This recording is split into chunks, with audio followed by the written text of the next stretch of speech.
Assalamualaikum warahmatullahi wabarakatuh. Alhamdulillah wala haula wala quwata illa billah. Asyhadu an la ilaha illallah wahdahu la syarikalah wa asyhadu anna Muhammadan abduhu wa rasuluhu la nabiyya ba'dah. Allahumma shalli wa sallim wa barik ala sayyidina Muhammad wa ala alihi wa ashabi ajmain amma ba'd. Alhamdulillah pada kesempatan kali ini kita bisa bertatap muka dalam ruang virtual.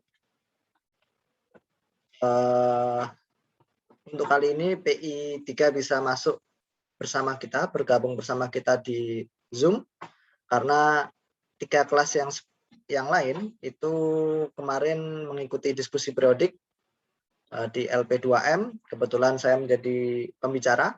Jadi 3 kelas yang lain, kalau nggak salah PI 1, PMI 2, dan BKI 3 itu sudah kuliah di hari Senin jam 8 sampai jam 9 dalam diskusi periodik. Waktu itu membahas tentang kodifikasi hadis dalam perspektif Ignaz Goldziher dan Yosef Shah.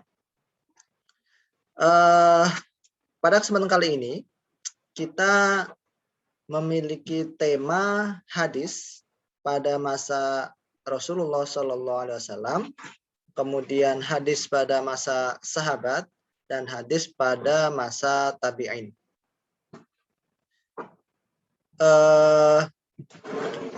Rasulullah SAW hidup setelah peristiwa Gajah hingga tahun 11 Hijriah. Beliau meninggal tahun 11 Hijriah. Kemudian dilanjutkan dengan masa Khulafaur Rasyidin pada tahun 11 Hijriah. Waktu itu Abu Bakar memerintah dari 11 Hijriah sampai 13 Hijriah, artinya 2 tahun. Kemudian dilanjutkan oleh Umar bin Khattab dari tahun 13 Hijriah hingga tahun 23 Hijriah, kurang lebih 10 tahun. Dilanjutkan lagi masa pemerintahan Utsman bin Affan dari tahun 23 Hijriah hingga tahun 35 Hijriah, kurang lebih 12 tahun. Selanjutnya masa pemerintahan Ali bin Abi Thalib dari 35 Hijriah hingga 40 Hijriah, 5 tahun. Sahabat terakhir yang meninggal itu tahun kurang lebih 110 Hijriah. Kemudian setelah itu sudah tidak ada sahabat lagi. Siapa sih yang disebut dengan sahabat? Itu yang pertama. Kalau kita paham siapa itu sahabat, nanti kita bisa membedakan siapa itu tabi'in. Jadi sahabat itu orang yang hidup pada masa Rasulullah SAW, kemudian bertemu dengan Rasulullah SAW dan dalam keadaan Islam. Nah, itu syarat sahabat. Hidup pada masa Rasulullah SAW, bertemu langsung dengan Rasulullah SAW, dan yang ketiga meninggal dalam keadaan Islam. Jika ada orang yang hidup pada masa Rasulullah tetapi tidak bertemu dengan Rasulullah, tidak bisa disebut dengan sahabat karena tidak memenuhi syarat. Contohnya siapa? Contohnya adalah Uwais Al-Qarni, seorang wali dari Yaman. Ia hidup pada zaman Rasulullah SAW. Waktu itu dia hidup di Yaman, tetapi tidak bertemu dengan Rasulullah. Tetapi di sisi lain dia Islam dan meninggal dalam keadaan Islam. Nah, karena kurang satu syarat tadi, maka tidak bisa disebut dengan sahabat. Meskipun dalam sebuah riwayat dijelaskan Rasulullah memerintahkan Umar bin Khattab cari seorang yang soleh, disebutkan ciri-cirinya, dan ciri-ciri tersebut sesuai dengan ciri-ciri Uwais Al-Qarni. Sampai akhirnya Rasulullah wafat, Umar bin Khattab terus mencari seseorang yang datang dari selatan ketika haji dengan ciri-ciri yang disebutkan oleh Rasulullah SAW. Karena Rasulullah memerintahkan kepada Umar, kalau ketemu dengan orang ini, mintalah doa darinya. Akhirnya, suatu ketika Umar bin Khattab sudah menjadi khalifah, kan sudah bertahun-tahun mencari orang ini tetapi tidak ketemu-ketemu. Sampai akhirnya ketemu dengan seseorang yang ciri-cirinya persis dengan apa yang disebutkan oleh Rasulullah. Itu adalah Uwais Al-Qarni. Dan akhirnya Umar meminta doa kepada Uwais. Ia tidak disebut dengan sahabat meskipun hidup pada masa Nabi dan Islam, meninggal dalam keadaan Islam, tetapi satu syarat yang tidak terpenuhi ialah Uwais Al-Qarni tidak bertemu dengan Nabi Muhammad SAW. Ada juga seseorang yang hidup pada masa Nabi, bertemu dengan Nabi, tetapi ketika bertemu dengan Nabi sampai Nabi Muhammad meninggal, ia belum masuk Islam. Ketika Rasulullah SAW sudah wafat, barulah ia masuk Islam. Dia adalah pembunuh Hamzah, paman Rasulullah SAW. Jadi ketika Rasulullah hidup, memerangi Rasulullah, bahkan sampai membunuh pamannya. Kemudian setelah Rasulullah wafat, barulah ia mendapat hidayah dan masuk Islam. Apakah dia disebut sahabat? Tidak. Karena kenapa? Karena dia tidak memenuhi salah satu syarat, yaitu bertemu dengan Rasulullah dalam keadaan Islam. Dia masuknya ke dalam tabi'in. Nah, ini definisi dari sahabat. Syarat seseorang disebut sahabat, yaitu pertama, hidup pada masa Rasulullah. Ketika hidup bersama Rasulullah, dia bertemu dengan Rasulullah secara langsung dalam keadaan Islam. Dan meninggal dalam keadaan Islam. Ada lagi seorang pendeta dari ahli kitab. Ia hidup pada masa Rasulullah. Kemudian ketika itu dia masuk Islam, bahkan sempat menjadi penulis wahyu, dan penulis wahyu banyak, tidak hanya Zaid bin Sabit. Kemudian akhirnya dia murtad, keluar dari agama Islam. Apakah dia bisa disebut sahabat? Tidak. Karena kenapa? Syarat yang tidak terpenuhi, meninggal dalam keadaan Islam. Ia tidak meninggal dalam keadaan Islam. Sebentar.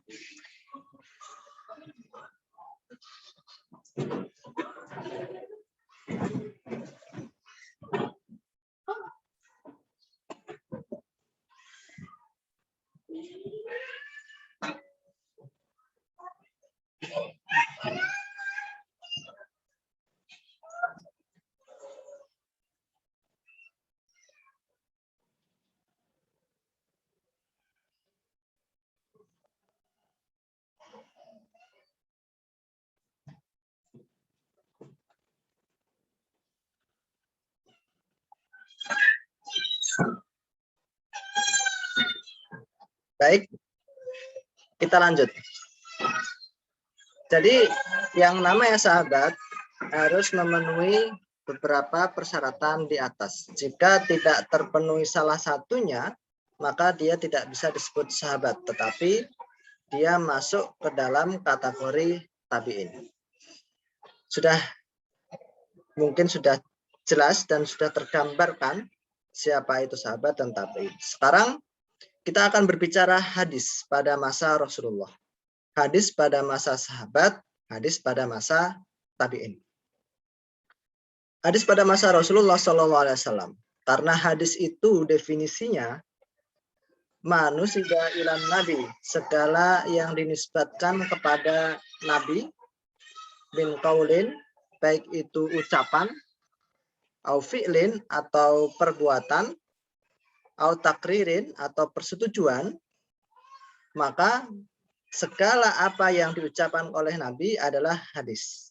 Segala apa yang dipraktekkan oleh nabi adalah hadis, dan segala persetujuan nabi adalah hadis. Contoh hadis berupa ucapan atau hadis qauli. Man kadzdzaba alayya muta'ammidan falyatabawa maq'adahu minan nar. Barang siapa yang berdusta atas namaku, maka bersiap-siaplah ia tempat duduknya di neraka. Ini hadis qauli, ucapan Rasulullah Shallallahu Alaihi Wasallam. Dan masih banyak lagi. Hadis fi'li, perbuatan Rasulullah, wudhu, tata cara wudhu, tata cara sholat, dan sebagainya. Hadis takriri, persetujuan. Contohnya, ketika Bilal bin Rabah wudhu, kemudian sholat 2 rakaat, Rasulullah bersabda, aku mendengar suara terompahmu sudah ada di surga. Nah, ini hadis takriri. Karena Rasulullah menyetujui perbuatan yang dilakukan oleh Bilal bin Rabah, sholat sunnah 2 rakaat setelah wudhu. Meskipun di sisi lain Rasulullah tidak melakukan sholat sunnah tersebut. Nah, namanya hadis takriri. Ini pada zaman Rasulullah. Jadi pada zaman Rasulullah, para sahabat selalu mengamati apa yang diucapkan oleh Rasul, apa yang dilakukan oleh Rasul, dan apa yang disetujui oleh Rasulullah Sallallahu Alaihi Wasallam. Hingga akhirnya Rasulullah Sallallahu Alaihi Wasallam wafat tahun 11 Hijriah. Nah, ini sudah masuk ke dalam masa sahabat, masa Khulafaur Rasyidin. Masa Khulafaur Rasyidin berarti dimulai dari tahun 11 Hijriah, masa pemerintahan Abu Bakar. Dilanjutkan Umar tahun 23 Hijriah, Utsman tahun Umar tahun 13 Hijriah, maaf. Utsman tahun 23 Hijriah, pasca meninggalnya Umar bin Khattab. Utsman bin Affan meninggal, diganti oleh Ali bin Abi Thalib. Ini masa Khulafaur Rasyidin. Setelah Khulafaur Rasyidin meninggal, masih banyak sahabat yang hidup. Di antaranya adalah Abu Hurairah yang selalu mengajarkan hadis. Aisyah binti Abi Bakar, yaitu istri Rasulullah SAW, juga masih mengajar hadis. Jadi pada masa-masa tersebut, para sahabat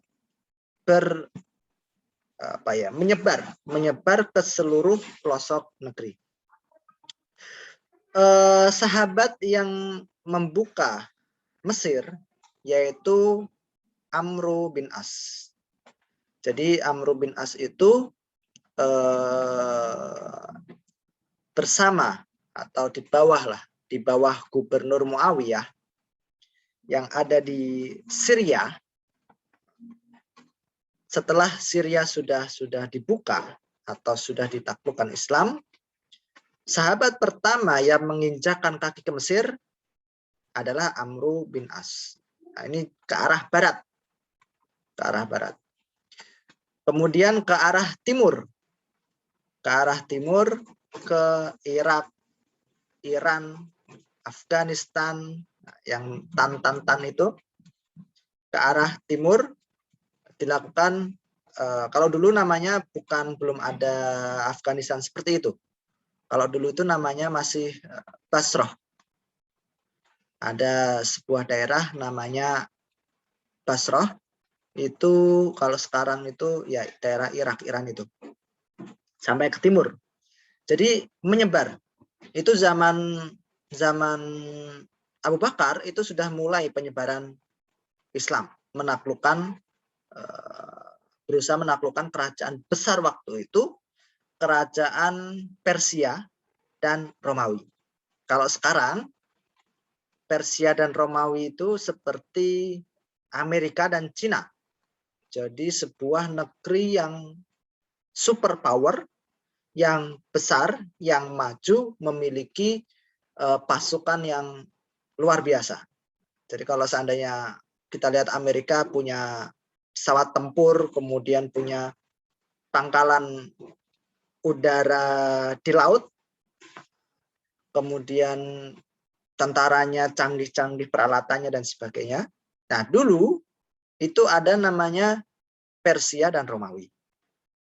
Zaman Abu Bakar itu sudah mulai para sahabat menyebar dan menaklukkan beberapa daerah yang dikuasai oleh Persia dan Romawi. Sampai akhirnya zaman Umar bin Khattab. Zaman Umar bin Khattab bisa mengalahkan Romawi dan Persia secara tuntas. Kalau Persia sampai hancur memang. Kalau Romawi, Romawi Timur. Kan Romawi itu ada dua, ada Romawi Timur, ada Romawi Barat. Nah, Romawi Timur yang menguasai Konstantinopel, kemudian menguasai El-Quds atau sekarang Palestina. Kalau Konstantinopel itu sekarang Istanbul, Turki. Nah, jadi zaman Umar bin Khattab itu sudah luar biasa. Sampai kerajaan besar pun hancur.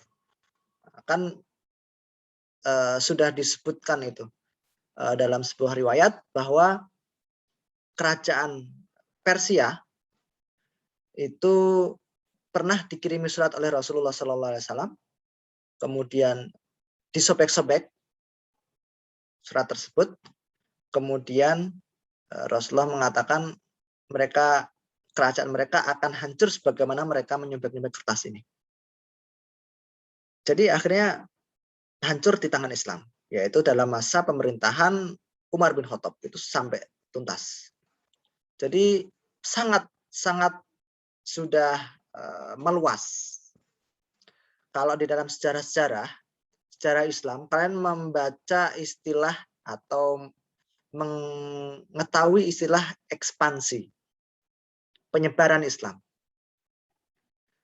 Sebenarnya kata ekspansi di dalam kitab-kitab sejarah atau buku-buku sirah, buku-buku sejarah, kata ekspansi itu konotasinya negatif. Ekspansi itu biasanya digunakan seperti Belanda menjajah Indonesia, Jepang menjajah Indonesia. Itu namanya ekspansi, yaitu penjajahan yang dengan cara yang bengis mungkin ya, atau dengan cara yang kurang baik lah intinya. Jadi kalau menggunakan kata ekspansi di dalam buku sejarah itu sebenarnya kurang pas, karena Islam itu meluas, menyebar dengan rahmatan lil alamin. Buktinya apa? Buktinya ya hadis Rasulullah yang menyatakan Rasulullah itu melarang para sahabat ketika berperang untuk memotong pohon, merusak tanaman, membunuh hewan-hewan yang tidak bersalah. Itu dilarang oleh Rasulullah. Jadi itu tidak bisa disebut dengan ekspansi, tapi ya penyebaran Islam dengan damai. Mungkin karena ahli sejarah belum menemukan kata yang pas, akhirnya menggunakan kata ekspansi itu. Tapi secara makna kata ekspansi itu tidak mencerminkan bagaimana Islam meluas pada zaman Rasulullah maupun pada zaman Khulafaur Rasyidin. Masa Umar itu sudah sangat meluas ke arah barat, ke arah timur, sampai Iran, Irak sudah di tangan Islam, Mesir juga. Kemudian pasca Umar digantikan oleh Utsman bin Affan tahun 23 Hijriah. Jadi sembari Islam meluas, para sahabat itu juga sudah keluar dari Madinah. Kalau zaman Rasulullah kan ada masa di Mekah, ada masa di Madinah. Masa di Mekahnya itu 13 tahun, masa di Madinah 10 tahun. Ketika Rasulullah masih hidup, para sahabat ya di Madinah itu. Tetapi setelah Rasulullah wafat, diganti oleh Khalifah Abu Bakar, ada yang dijadikan gubernur di Syria, ada yang dijadikan gubernur di Basrah dan sebagainya. Dan para sahabat mulai menyebar. Zaman Umar lebih luas lagi penyebarannya Islam. Ada yang sampai gubernur Mesir, yaitu Amr bin As. Jadi kalau naik pesawat saja itu dari Mesir ke Saudi itu 2 jam. Seperti Jawa Timur ke Jakarta. Jauhnya seperti itu. Walaupun sama-sama di Timur Tengah, sama-sama di Arab. Kan ya lumayan jauh dengan perjalanan darat saja itu kurang lebih 12 jam lebih. Bayangkan dulu menggunakan onta. Para sahabat menyebar ke Mesir, kemudian ke Syria, ke Basra, Irak, Iran, Afghanistan, dan sebagainya. Akhirnya para sahabat menyampaikan dakwah Al-Quran dan hadis disampaikan oleh Rasulullah SAW. Jadi masa Umar sudah mulai menyebar. Masa Utsman bin Affan sebenarnya lebih luas lagi penyebarannya. Tetapi waktu itu terjadi konflik. Terutama setelah Utsman bin Affan wafat. Utsman bin Affan ya ada yang mengatakan menurut ahli sejarah nepotisme karena mengangkat gubernur-gubernur dari kalangan keluarganya. Sehingga ada pro kontra di situ. Sampai-sampai Utsman bin Affan dibunuh. Selain itu ya memang ada, selain nepotisme ya, ada mungkin korupsi dan sebagainya yang dilakukan oleh orang-orang yang berada di luar Madinah atau di provinsi-provinsi di bawah kekuasaan Islam. Sebenarnya tujuannya Utsman bin Affan itu karena sahabat itu dalam ilmu hadis adil, jadi sahabat itu tidak mungkin berdusta di dalam perspektif ilmu hadis. Sahabat adil, sahabat tidak mungkin berdusta, apalagi berdusta terhadap hadis Nabi. Jadi kalau ilmu hadis atau ahli hadis atau ulama hadis memandang para sahabat, sahabat itu tidak mungkin berdusta. Sahabat itu pasti jujur. Itu sudah kaidah mutlak gitu. Kalau ada yang meragukan kejujuran sahabat, maka banyak hadis yang ditolak. Banyak hadis yang gugur. Banyak hadis yang tidak sahih. Karena satu sahabat saja, misalkan Abu Hurairah ya, itu dianggap tidak jujur, paling tidak 5.000 hadis akan hilang. Itu Abu Hurairah. Karena Abu Hurairah meriwayatkan 5.000 hadis lebih. Seperti itu. Jadi dalam ilmu hadis, para ulama hadis mengatakan seluruh sahabat adil. Seluruh sahabat jujur, perangainya baik, maka kita harus berhusnudon kepada sahabat. Apalagi Utsman bin Affan, seorang khalifah, seorang sahabat Nabi, orang yang pasti masuk surga. 10 sahabat mubasysyirina fil jannah, diberi kabar gembira oleh Rasulullah SAW yang masuk surga. Siapa saja? Abu Bakar, Umar, Utsman, Ali, dan sebagainya. Nah, Utsman termasuk orang yang pasti masuk surga. Jadi ketika Utsman itu ada yang mengatakan menuduh nepotisme, sebenarnya kalau dari sudut pandang ahli hadis, kita harus husnudon ke Utsman. Utsman itu ingin supaya gubernur-gubernur itu berkomunikasi dengan baik dengan pemerintahan zaman Utsman. Sehingga dipilihlah gubernur yang sudah ia kenal. Seperti itu. Tapi memang karakteristik seseorang atau pemimpin yang tua biasanya itu lebih nepotisme. Seperti ya almarhum Presiden Indonesia yang berkuasa selama 30 tahun lebih, ya lebih cenderung nepotisme. Jadi kalau ada pemimpin-pemimpin muda itu biasanya lebih cenderung nepotisme.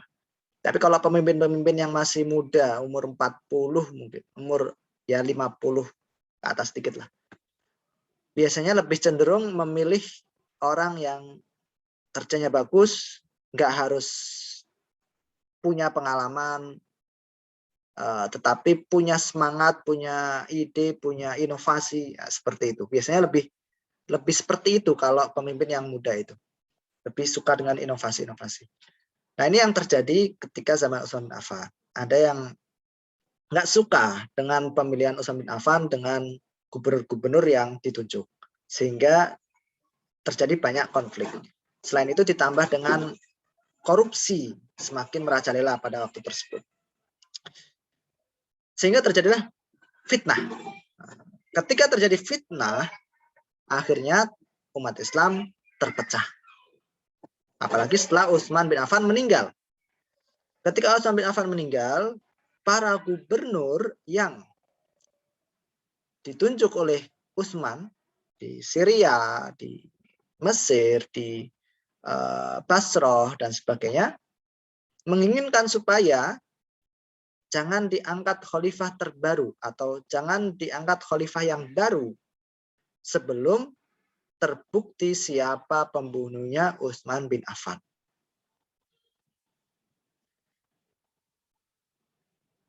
Jadi pinginnya supaya pembunuh Utsman bin Affan ketemu dulu, baru nanti mengangkat khalifah yang baru.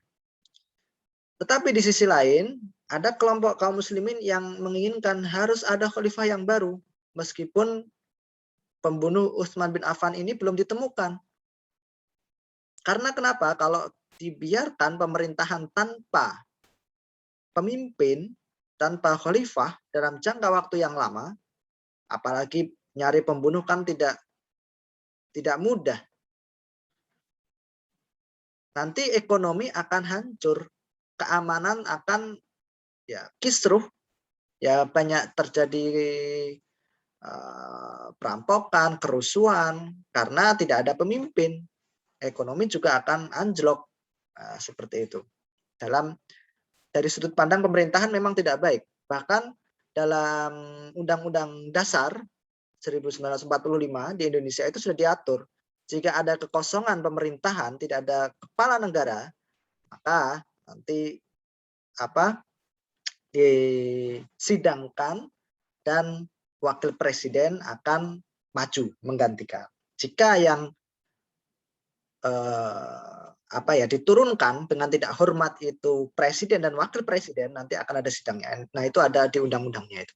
Jadi dalam waktu 30 hari harus ada pemerintahan yang baru atau presiden yang baru di Indonesia. Nah, dalam hukum tata negara itu seperti itu. Nah, zaman Utsman bin Affan ketika wafat, ada yang menginginkan pemimpin baru, ada yang menginginkan supaya pembunuh Utsman ini ditemukan dulu. Sampai akhirnya dipilihlah Ali bin Abi Thalib. Ketika Ali bin Abi Thalib dipilih, tidak semua sepakat. Apalagi gubernur-gubernur yang dulu dipilih oleh Utsman bin Affan. Akhirnya Ali bin Abi Thalib ya mau nggak mau harus mengganti gubernur. Karena kenapa? Kalau tidak diganti, gimana presiden menginstruksi kepada gubernur tidak mau melaksanakan? Kan nggak mungkin. Akhirnya dipilih gubernur-gubernur yang baru. Semakin muncul konflik-konflik.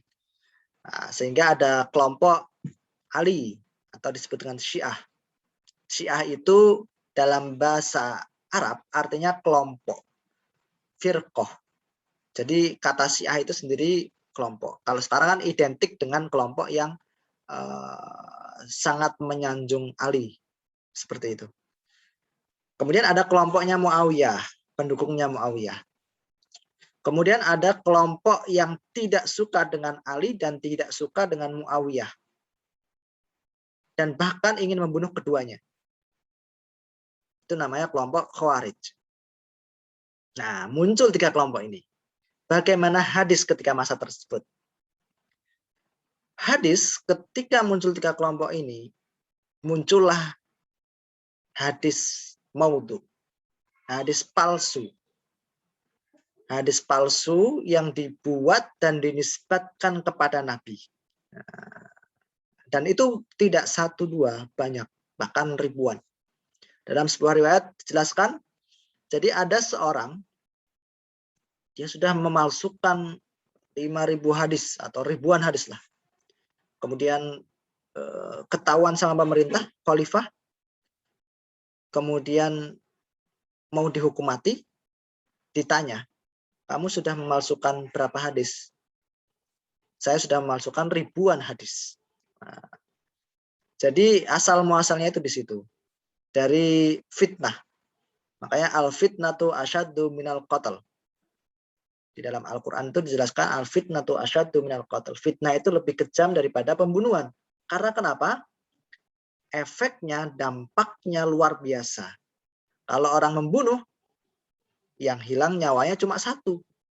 Tapi kalau sudah fitnah, yang hilang nyawanya ribuan. Tidak hanya nyawa yang hilang, tetapi pikiran orang, muncul hadis palsu, akidah sesat, dan sebagainya. Lebih fatal. Sehingga menyebabkan orang-orang setelahnya ya jauh dari hidayah. Itulah fitnah. Nah, pendukung Ali membuat hadis-hadis palsu yang mengagung-agungkan Ali. Pendukung Muawiyah juga membuat hadis palsu. Orang-orang Khawarij juga membuat hadis palsu.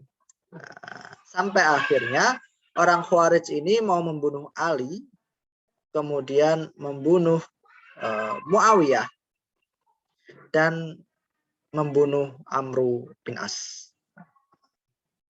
Kenapa? Karena 3 orang ini yang menjadi penyebab terpecah belahnya umat Islam. Tujuannya baik nggak? Tujuannya orang Khawarij itu meskipun seperti itu, ya kalau dilihat sepintas ya baik. Ingin supaya umat Islam itu bersatu. Nah, tapi tujuan yang baik tidak disertai dengan cara yang baik. Maka ada istilah at-tariqatu ahammu minal madah. Cara itu lebih baik daripada atau lebih penting daripada madah, tujuan, keinginan. Kalau seorang ingin berbuat baik, tapi dengan cara yang tidak baik, hasilnya juga bisa tidak baik. Mungkin ketika kalian kecil ada kisah tentang Robin Hood. Ia memiliki niat yang baik, membantu rakyat-rakyat kecil dengan cara merampas, dengan cara mengambil harta dengan paksa, dan sebagainya. Nah, ini sebenarnya kalau dalam ditinjau dari perspektif hukum Islam kurang pas, karena harusnya cara yang baik harus selaras dengan niatan yang baik. At-tariqatu ahammu minal madah. Kalau punya keinginan niat yang baik, maka harus dengan cara yang baik. Seperti itu. Sampai akhirnya muncullah as-sulhu atau damai antara Muawiyah dan Ali. Jadi ketika itu Ali dan Muawiyah berperang. Ali ini ada yang share screen.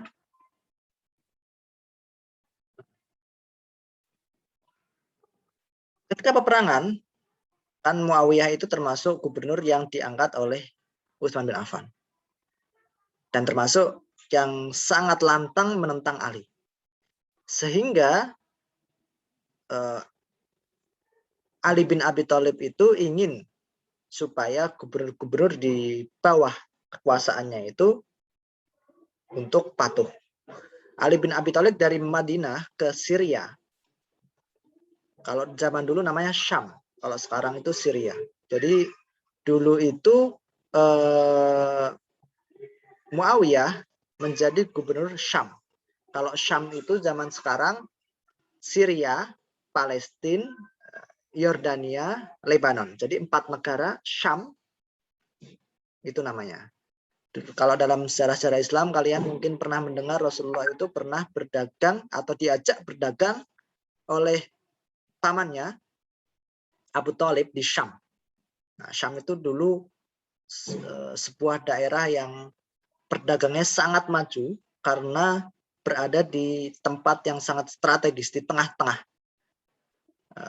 antara timur dan barat. Orang Cina ingin ke barat, menjual barangnya ke barat pasti lewat Syam.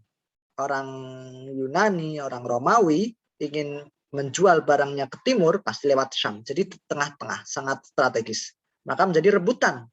Sampai sekarang kan Palestina juga jadi rebutan kan. Syam itu dulu sangat maju sekali. Nah, salah satu gubernur yang ditunjuk oleh Utsman bin Affan adalah Muawiyah yang menjadi gubernur Syam. Nah, di Syam belum mampu dipegang oleh Ali bin Abi Thalib sampai akhirnya Ali bin Abi Thalib datang dengan membawa pasukan yang luar biasa ke Syam. Akhirnya Muawiyah melawan dengan pasukan seadanya. Bayangkan, seorang presiden datang dengan pasukan yang besar melawan gubernur yang hanya memiliki pasukan ya di bawah kekuasaan gubernur berapa sih? Contoh di Indonesia lah. Presiden yang menguasai seluruh Indonesia dengan TNI-nya yang ada di timur Aceh sampai Papua dikerahkan untuk mungkin ada salah satu provinsi ya kita bilang Jawa Timur lah berperang dengan gubernur Jawa Timur dengan jumlah pasukan tentara yang seadanya. Kan puluhan provinsi yang ada di Indonesia dikerahkan untuk melawan satu provinsi. Ya otomatis kalah. Itu yang terjadi zaman Ali bin Abi Thalib dan Muawiyah. Ketika berperang, jumlah pasukan Ali luar biasa. Jumlah Muawiyah tidak banyak. Sehingga kalah. Ketika mau kalah, akhirnya dengan cerdiknya pasukan Muawiyah mengangkat Al-Quran. Kemudian menginginkan perdamaian. Ali bin Abi Thalib yang memiliki pasukan yang besar bisa jika mau langsung dihabisi bisa. Tapi Ali bin Abi Thalib itu seorang yang zuhud, yang bijak, yang ahli ibadah. Saking zuhudnya, saking ahli ibadahnya itu sampai dijuluki oleh Abu Turab, mendapat julukan Abu Turab. Kenapa kok Ali bin Abi Thalib itu mendapat julukan Abu Turab? Abu itu bapak, Turab itu debu. Kenapa kok dijuluki Abu Turab? Jadi itu kalau Ali bin Abi Thalib sholat, rukunya itu lama sekali. Jadi itu kalau dalam sebuah hadis disebutkan jika misalkan sholat, kemudian suratnya itu panjang, misalkan baca Al-Baqarah. Kan itu berjus ya, Al-Baqarah itu kan 3 juz. Rukunya itu tidak boleh sebentar. Rukunya juga harus lama. Jadi dalam sebuah riwayat disebutkan jika sholat berdirinya itu lama, maka rukunya juga harus lama, mengimbangi. Kalau dari segi akal juga ketika berdiri lama, kemudian rukunya terlalu cepat atau sujudnya terlalu cepat, ya kurang di badan itu kurang bagus. Nah, karena Ali bin Abi Thalib itu sholatnya lama, suratnya lama, jangankan Ali bin Abi Thalib ya, ketika dulu tahun 2013 ketika saya menjadi tugas temus atau tenaga musim haji, itu terjadi gerhana matahari. Ketika terjadi gerhana matahari setelah sholat asar, waktu itu karena sholat ada sebab ya, jadi setelah sholat asar, sholat gerhana. Itu surat yang dibaca surat panjang-panjang, Al-Baqarah kalau nggak salah, kemudian lanjut ke surat setelah Al-Baqarah, kemudian beberapa surat lagi, sampai mau maghrib. Jadi jam 3 kalau di Indonesia ya, gampangnya jam 3 sampai jam 5 lah, itu sholat. Cuma 2 rakaat sholat gerhana. Itu imam di Madinah pun zaman sekarang bisa. Zaman Ali bin Abi Thalib, wah, berdirinya lama, rukunya lama. Sampai-sampai saking lamanya ruku Ali bin Abi Thalib, debu di punggung Ali bin Abi Thalib itu tebal.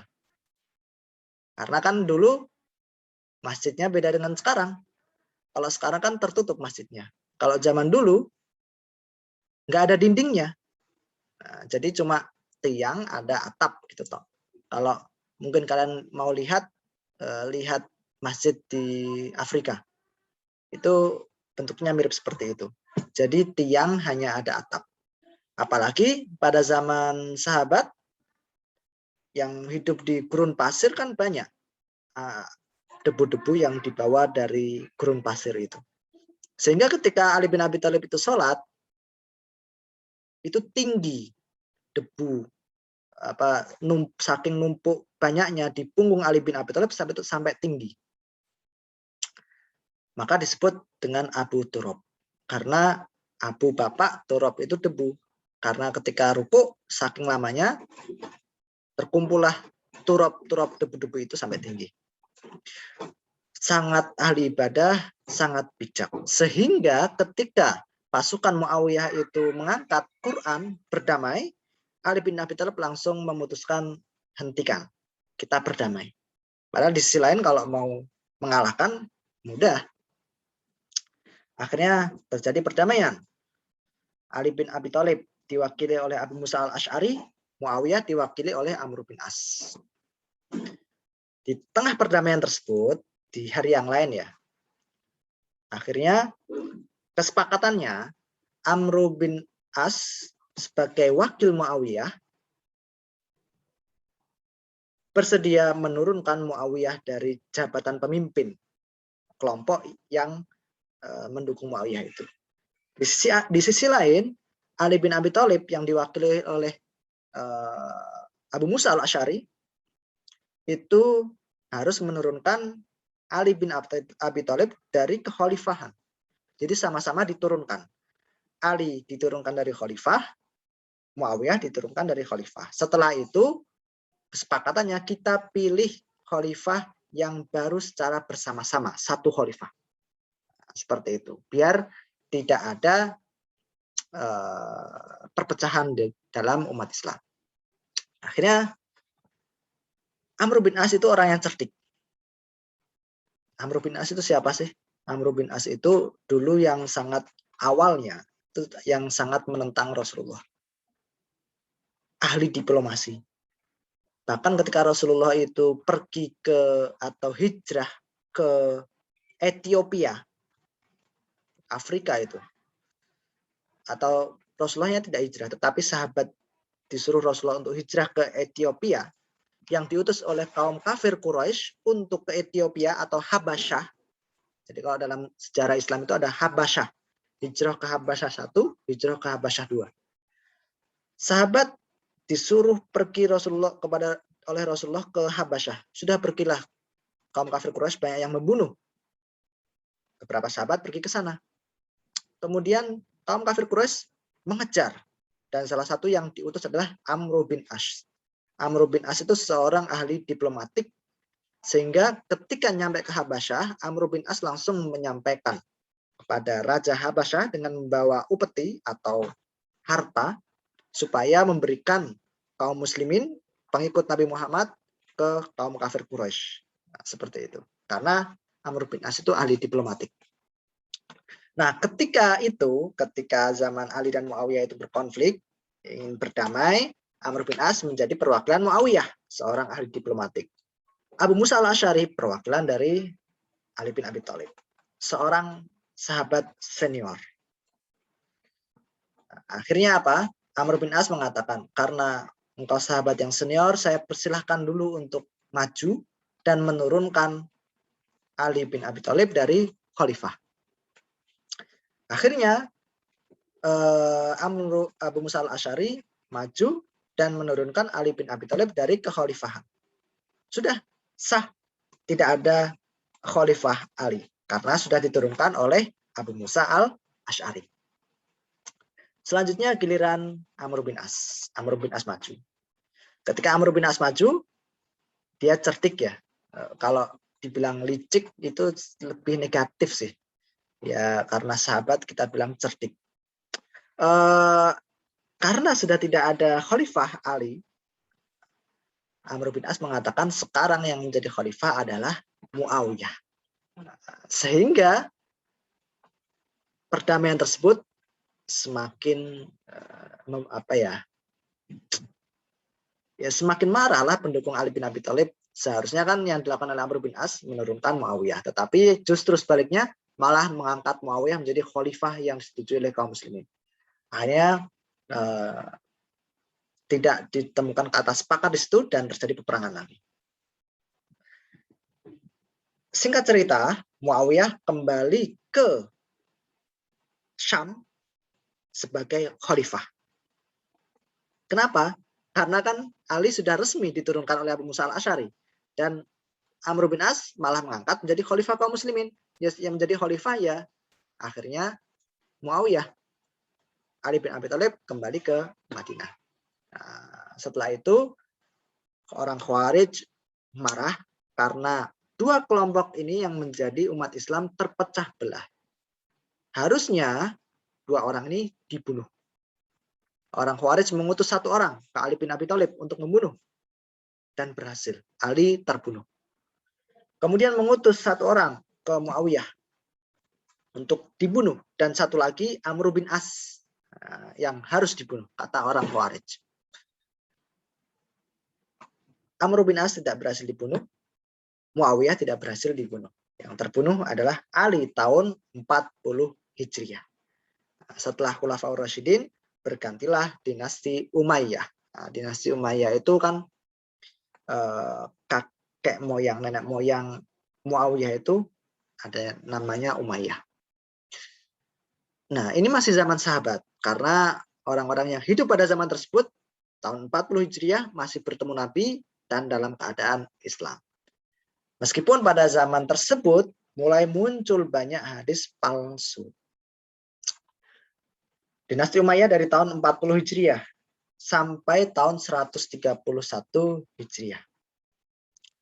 Nah, pada masa tersebut para sahabat sudah mulai menyebar ke Syria, Basrah, dan sebagainya. Bahkan dinasti Umayyah ini ada yang sampai Spanyol. Mungkin kalian perlu membaca literatur sejarah bagaimana berkembangnya dinasti Umayyah atau berkembangnya Islam pada masa dinasti Umayyah, bahkan sampai ke Spanyol. Jadi sangat-sangat pesat sampai hingga tahun 131 Hijriah. Kemudian sahabat terakhir meninggal tahun kurang lebih 101 Hijriah. Setelah itu sudah tidak ada sahabat lagi dan dilanjutkan oleh tabi'in. Nanti akan ada pembahasan khusus tentang kodifikasi hadis. Mungkin setelah UTS itu ada tema tentang kodifikasi hadis. Jadi pada masa sahabat memang belum diperintahkan untuk membukukan hadis dalam bentuk buku. Zaman Rasulullah sendiri, Rasulullah pernah melarang. La taktubu anni ghairal Qur'an. Jangan kalian menulis dariku kecuali Al-Quran. Karena apa? Karena ditakutkan akan tercampur antara Al-Quran dan hadis. Sampai akhirnya ketika umat Islam akidahnya sudah kuat, banyak yang hafal Al-Quran, Rasulullah membolehkan beberapa sahabat untuk menulis hadis. Disebutkan di sini beberapa karena kenapa? Karena tidak semua sahabat mahir dalam menulis hadis atau dalam menulis secara keseluruhan. Karena waktu itu kan banyak buta huruf. Akhirnya orang-orang yang khusus yang ditunjuk oleh Rasulullah dibolehkan. Jadi kitabah penulisan hadis sudah ada sejak zaman Nabi. Kemudian zaman Umar bin Khattab pernah ada ide untuk membukukan Al-Quran dan membukukan hadis. Tetapi Umar bin Khattab istikharah dan hanya membolehkan Al-Quran saja. Ditakutkan apa? Ditakutkan nanti tercampur antara Al-Quran dan hadis. Jadi belum ada pembukuan atau tadwin atau kodifikasi zaman Umar. Sampai akhirnya tahun 99 sampai 101 Hijriah, masa kekhalifahan Umar bin Abdul Aziz.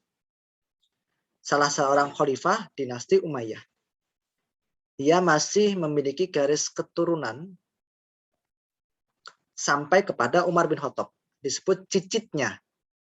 Memerintahkan Ibnu Syihab Az-Zuhri untuk membukukan hadis atau kodifikasi hadis.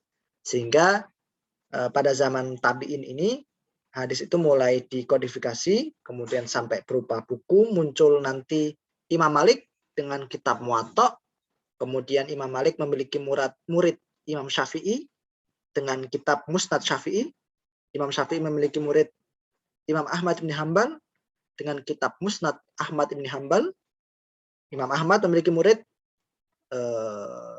Imam Bukhari dengan Sahih Bukharinya, kemudian Imam Bukhari juga memiliki murid Imam Muslim yang mungkin masih seumuran dengan Sahih Muslimnya. Dan kutub sitah, ada Sunan At-Tirmidzi, Sunan An-Nasai, kemudian Sunan Abi Daud, Sunan Ibnu Majah. Jadi mulai pembukaan itu. Ini mukadimah saja, walaupun mukadimah ini tadi sudah 1 jam ya. Jadi nanti lebih rinci lagi akan dibahas oleh presentator di kelas masing-masing. Baik, saya akan buka breakout room, kemudian kalian masuk ke breakout room masing-masing, dan presentator silahkan mempresentasikan makalahnya, hadis pada masa Nabi, hadis pada masa sahabat, dan hadis pada masa tabi'in. Saya buka dulu breakout room.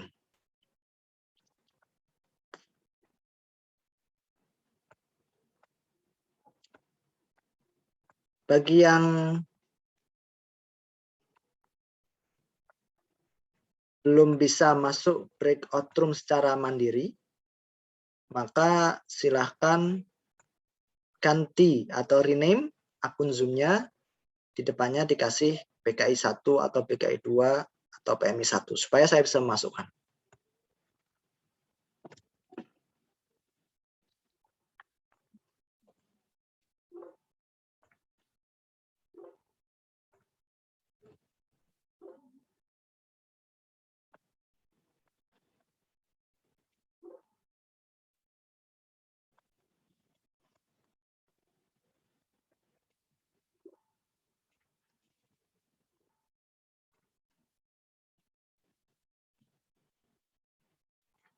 Untuk psikologi 3 itu besok ya, sudah saya buatkan link Zoom-nya, nanti akan saya share ke grup linknya supaya besok bisa presentasi. Karena untuk yang psikologi 3 biar tidak berubah-berubah jadwalnya, presentasinya tetap hari Rabu terus. Mungkin ada pertanyaan sebelum saya buka breakout room. Silakan, mungkin 5 menit. Ada 1-2 orang yang bertanya. Ridwan, angkat tangan itu. Ingin bertanya? Baik Pak, saya akan bertanya. Assalamualaikum warahmatullahi wabarakatuh. Waalaikumsalam warahmatullahi wabarakatuh. Kan Bapak menjelaskan bahwa perawi hadis itu harus adil. Nah, bagaimana cara memastikan bahwa perawi itu adil? Kan tidak mungkin kalau hanya satu orang itu yang menyatakan bahwa perawi hadis itu adil. Akan tetapi kalau ada orang lain yang mengatakan bahwa perawi itu tidak adil, bagaimana? Itu yang mungkin begitu ya pertanyaan saya, Pak. Baik. Terima kasih. Langsung saya jawab. Jadi syarat hadis itu disebut sahih itu ada 5. Ittisalus sanad, sanad tersambung. Sanad tersambung itu maksudnya bagaimana? Misalkan dalam sebuah kitab Sahih Bukhari ya. Imam Bukhari mendapatkan dari gurunya. Atau sami itu, saya mendengar dari guru saya mendengar dari gurunya, gurunya mendengar dari gurunya lagi, an sampai misalkan Abi Hurairah an Rasulillah. Nah, jika nyambung sampai Rasulullah, maka ini disebut ittisalus sanad. Perlu diperhatikan juga, umur manusia itu kan 60 ya rata-rata umat Nabi. Jadi antara satu perawi dengan perawi yang lain itu juga jarak umurnya itu diperhitungkan. Dan ada beberapa ulama hadis yang menyebutkan, oh si A ini pernah bertemu dengan si B. Seperti itu. Jadi kalau Imam Bukhari mensyaratkan harus pernah bertemu, tapi kalau selain Imam Bukhari mensyaratkan ada kemungkinan untuk bertemu. Ya, kalau kemungkinan kan berarti umurnya paling nggak harus nyampe kan. Nah, maka Sahih Bukhari otomatis lebih tinggi derajatnya daripada kitab hadis yang lain karena syaratnya lebih ketat, harus benar-benar bertemu. Ittisalus sanad pertama. 2, adlun. Apa sih itu adlun? Adlun itu nanti sebenarnya ada pembahasan khusus ya. Ada tema khusus tentang syarat hadis sahih. Adlun itu secara singkat, intinya orang tersebut ahli ibadah. Orang tersebut ahli ibadah. Artinya seorang perawi itu sholat 5 waktunya itu harus bagus gitu. Bagus itu ya paling enggak tidak pernah bolong. Kalau seandainya seorang yang bolong-bolong sholatnya meriwayatkan hadisnya pasti ditolak dan tidak sahih, pasti dhaif. Itu syarat yang pertama, adil. Ahli ibadah. Kemudian yang kedua, adlun itu jujur, tidak pernah berbohong. Berbohong ini dibagi jadi 2 lagi. Berbohong terhadap perkataan Nabi, berbohong kepada perkataan manusia. Nah, kalau adlun itu harus tidak pernah keduanya. Apalagi kalau sudah perkataan Nabi, wah, seorang ahli hadis sudah mencap dia sebagai kadzdzab, pendusta, atau dajjal. Itu tingkatan paling rendah, dajjal, dia pendusta. Kemudian selain ahli ibadah, kemudian jujur, tidak pernah berbohong, perangainya bagus. Perangainya bagus itu gimana? Jadi ini juga ada beberapa perdebatan ilmiah ya tentang perangai bagus. Perangai bagus itu paling tidak akhlaknya itu bagus. Tidak pernah kencing berdiri. Jadi ada seorang perawi misalnya, dia ketahuan di pasar kencing berdiri, sudah tidak adil. Bahkan mungkin Imam Bukhari nggak mau ngambil dari dia karena perangainya nggak bagus dan dia udah nggak termasuk adil, tidak layak untuk membawa sabda Nabi yang mulia. Seperti itu. Saking telitinya, saking selektifnya para ahli hadis. Bayangkan kalau seandainya berita-berita atau wartawan itu dibuat syarat menjadi wartawan ada 5. Ada beberapa lah. Salah satunya harus ahli ibadah, tidak pernah berbohong, perangainya bagus. Kayaknya tidak ada satu wartawan pun yang diterima. Seorang perawi itu syaratnya itu seketat itu, seselektif itu untuk membawa hadis Nabi. Sampai kencing berdiri pun dia sudah tidak adil. Perangainya sudah buruk. Tidak layak untuk membawa hadis Nabi. Sampai ini Imam Syu'bah itu mengatakan, ini karena memang Imam Syu'bah ini sangat-sangat selektif ya. Bisa dibilang mutasyaddid dalam menyeleksi sebuah hadis dari perawi. Orang yang bermain catur itu tidak diterima karena membuang-buang waktu. Tetapi pendapat ini tidak disepakati oleh sebagian besar para ulama hadis. Jadi orang bermain syatronji itu masih diterima riwayatnya. Jadi seperti kencing berdiri, kemudian perangai apa yang buruk di mata manusia atau orang yang hidup di Indonesia. Sering menjaili menyakiti orang lah, atau ghibah. Nah, ghibah. Kalau mungkin zaman sekarang kan banyak ya, ngegosip, ngeghibah, itu sudah tidak layak sebagai seorang perawi hadis, atau adilnya itu sudah tidak masuk kategori. Karena ghibah, namimah, kemudian sampai fitnah itu termasuk hal yang dilarang di dalam Islam. Itu yang kedua, adlun. Syarat ketiga seorang perawi itu dobtun, hafalannya kuat. Hafalannya kuat itu bagaimana? hafalannya kuat itu, saya menyampaikan sesuatu dari jam 12:30 sampai 12:30. Sekarang kalian sampaikan apa yang saya ucapkan tadi. Kira-kira berapa persen yang bisa kalian sampaikan? Imam Bukhari itu pernah ditanya oleh 10 penguji. Satu penguji bertanya 10 pertanyaan hadis yang sudah diputar-putar sanadnya. Penguji pertama menyebutkan hadis. An siapa, an fulan, an fulan, an fulan, an fulan, an fulan, menyebutkan hadisnya. Engkau tahu, wahai anak muda, waktu itu Imam Bukhari masih muda. Saya tidak tahu. Pertanyaan kedua, soal kedua. An fulan, an fulan, an fulan, an fulan. Qala Rasulullah, pernah mendengar hadis ini? Tidak, saya tidak pernah mendengar.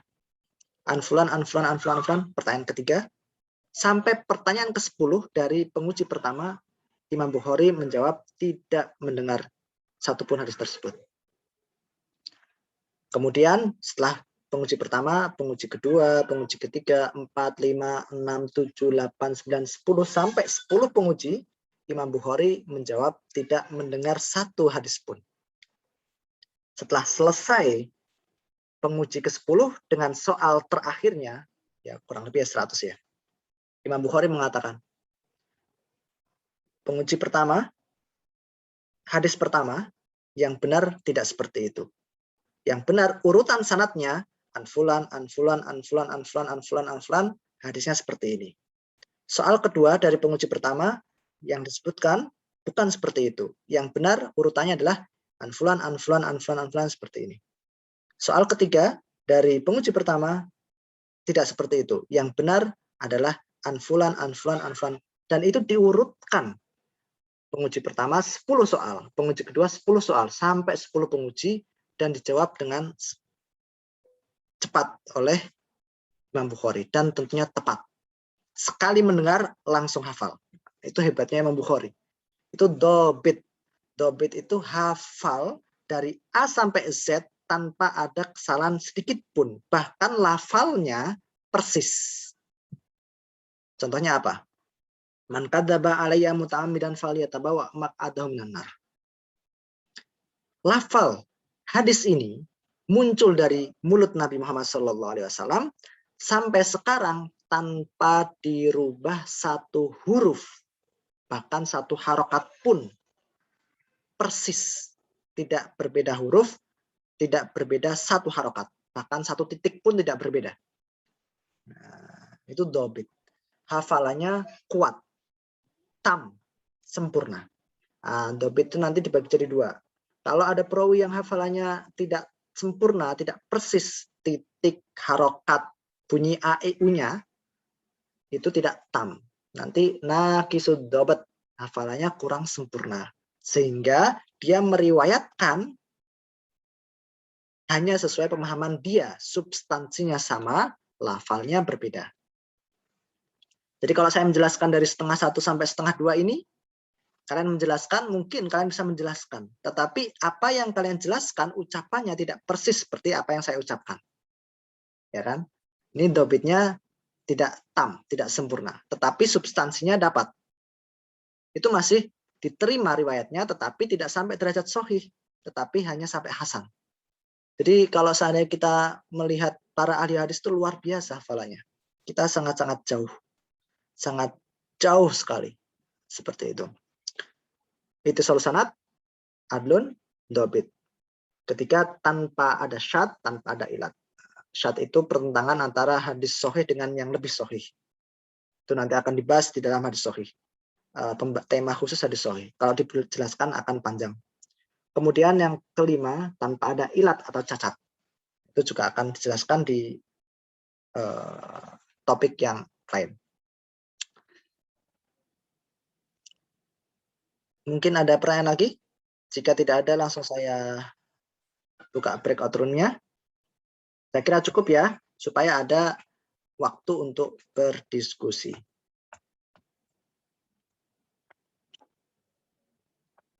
Untuk P3 setelah ini langsung live, tidak apa-apa. Besok masuk Zoom yang sudah saya sediakan linknya. Selain itu, kelas yang lain silakan langsung masuk ke breakout room. Setelah selesai kalian diskusi, kalian catat notulen, mencatat NIM saja dan dimasukkan ke aplikasi Hadis. Perlu diingat moderator dan notulen selain presentator. Supaya apa? Supaya ada nilai tambah. Setelah selesai diskusi, silakan langsung live Zoom, tidak masalah. Wallahul muwaffiq ila aqwamit thoriq. Assalamualaikum warahmatullahi wabarakatuh. Waalaikumsalam warahmatullahi wabarakatuh.